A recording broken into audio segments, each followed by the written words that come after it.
Welcome to the Enlightenment Space.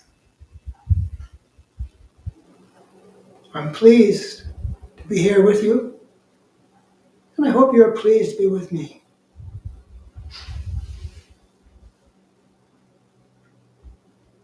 Rishnai Toran, Venkrano Seshna Venhoki, Vana Glo, Semnya Turkushina Vent, Vana Kreno Siklan, Vancherno Brisha, Ira Kushonavaten Shi, Vana Kyan Tusukya Rusa, Vena Bekenisha Dom Vratjanika.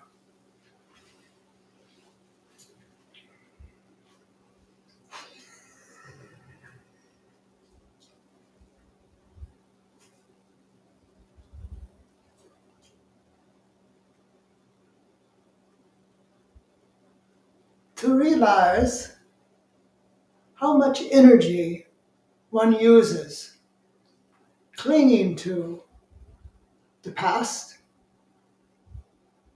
anticipating the future, or just dissatisfied. That takes energy. And as we transform, you realize that the energy can be put to better use to allow the consciousness to take its rightful place as the body. We tend to look at it as something outside, something separate. But in actuality, it is the body itself, the cells, the organs, the tissues. And when you can live in that mode, you find yourself happy, content, satisfied, not longing for anything else other than what is. When we live in this world of chaos and greed and suffering, it's so easy to get caught up in that realm. But to be all that we can be, the first step really is letting go. Letting go of those things and embracing the true self. The true self is the consciousness. So it is always present, but very often not recognized. So we find that when one is having a problem, when one is dissatisfied, it is really an invitation to move deeper into your true self. Because you realize that those things that you suffer, those things that you fear or resist or anxious about are not your things. They are additions to your life force, picked up along the way, received from other people. Because very often in our life, someone says, you're not worth it, you're unworthy, and immediately the intellect latches onto that and begins to find instances where you're not worthy. So we stop that matter of thinking because that is not the consciousness. That is the other, the outside, the past, fear of the future. So to be all right now is what we do by connecting with those of like mind. I know it's hard to find those of like mind because there's so much division and separation in beliefs. We can't really walk up to a person and say, okay, what kind of beliefs do you have? It might invite anger or retaliation.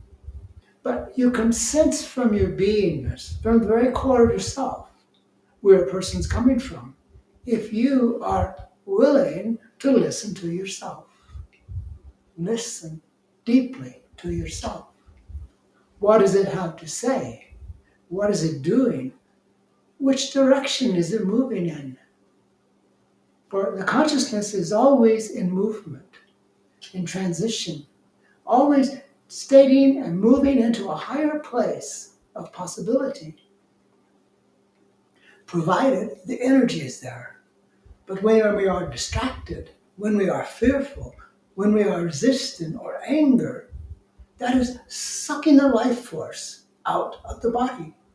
And the body is needed for the transition in consciousness. The consciousness needs that energy to accelerate, to become more. And we really want the cells of our body to be accelerated. We don't want them to be limited by fear, by resistance, by what if.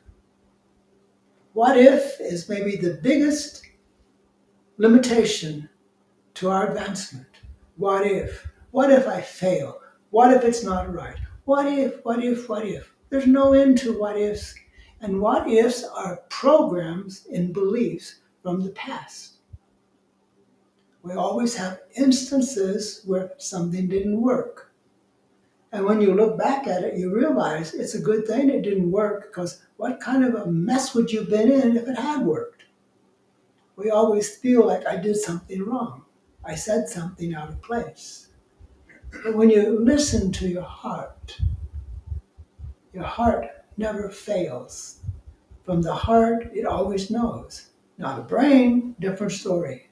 The brain runs programs and beliefs and concepts and listens to the outside, because that is its design. So it seems like the last place where the consciousness moves in is the brain. It seems like it would be better if the consciousness would immediately move into the brain and start from there.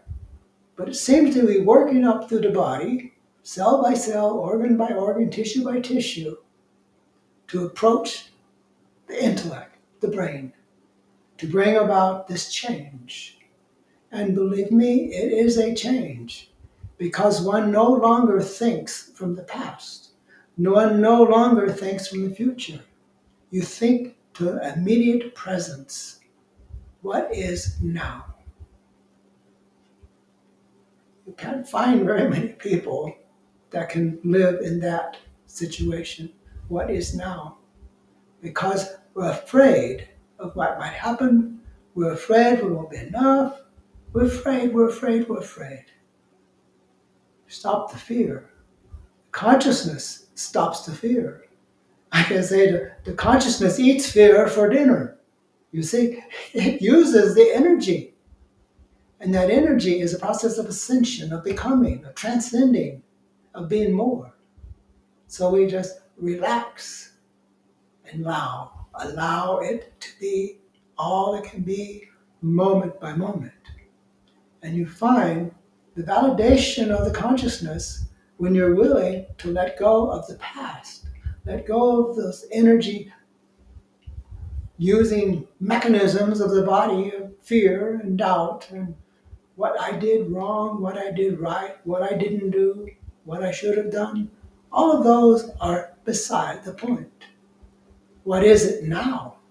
What are you doing now? Who are you now? That's the most important thing to focus on. Who are you now? Who am I now? I am the consciousness talking to you. I am the consciousness showing to you a way to be more advanced, more conscious, more willing to experience life in the first place, on the first try, on the first round, willing to embrace it, whatever it is. And it's always a learning process. It seems like life is always coming up with something else to embrace.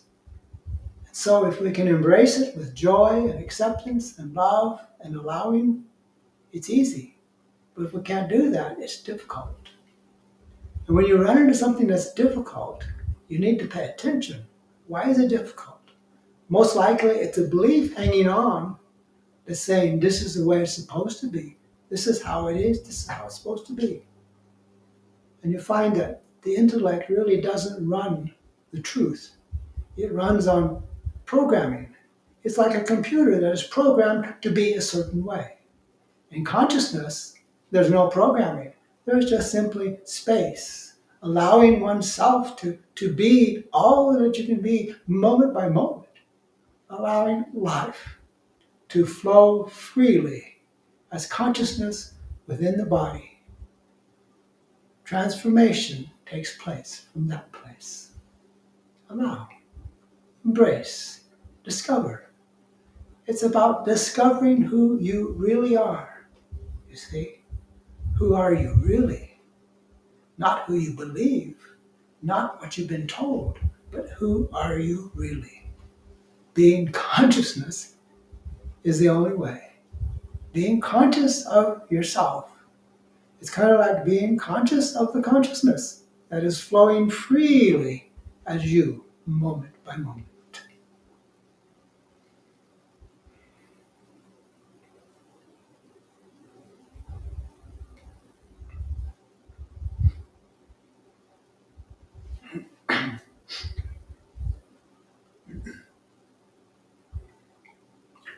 Shantara says, thanks, Ishvara. Thank you, Shantara.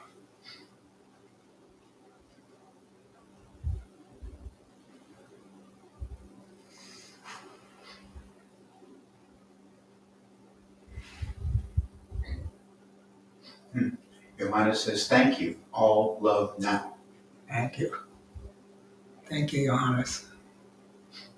And Jochen says, thank you, Ishvara. You're very welcome, Jochen. And Todd says, if only we could see and interpret everything through the eyes of the consciousness rather than the intellect. I suppose that is the goal. Yes. Thank you, Ishvara. Thank you.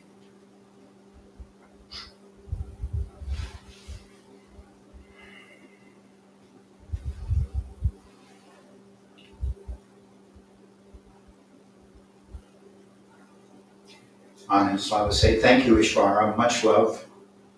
Thank you, Anand Slava.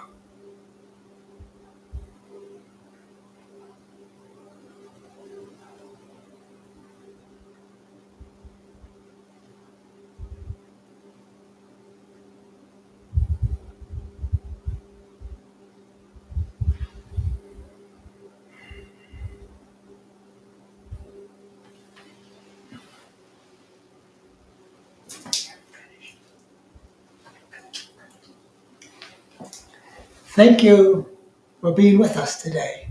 And thank you for your love and support. I was trying to escape.